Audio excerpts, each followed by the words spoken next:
আজ যা আন্নে করে দেহায়া দেহায়া মিষ্টি মিষ্টি আমের ভর্তা খামু। দেখেন কারোর জন্য জিরবা দিয়া পানি না পড়ে, তাইলে কিন্তু উপায় ছাড়া সর্বনাশ। তো হ্যালো, আসসালামু আলাইকুম এভরিওয়ান। আশা করি আপনারা সবাই ভালো আছেন। আপনাদের দোয়ায় আপনাদের ছোট ভাই আমিও ভালো আছি।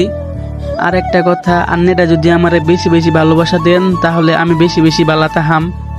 আর আজকের ব্লগটা কি নিয়ে এটা আপনারা প্রথমেই বুঝতে পারছেন। তো নৌকা দিয়ে আস্তে আস্তে আম গাছের কাছে চলে আসলাম। তো আমগুলা দেখা তো আমার মাথায় নষ্ট। আমগুলা সত্যি অনেক সুন্দর, আপনারা ভালোভাবে দেখেন বুঝতে পারবেন।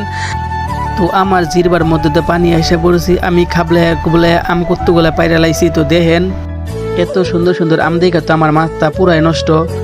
আর মনে মনে ভাবতাছি কখন যে খাই আম। তো যেই কথা হেই কাজ, আমগুলা আইনে কাটতে কাটতে শুরু, আর খাওয়া খাওয়া তো শুরুই। ভিডিওটা এই পর্যন্ত, যদি ভালো লাগে শেয়ার করে দিবেন। আল্লাহ হাফেজ।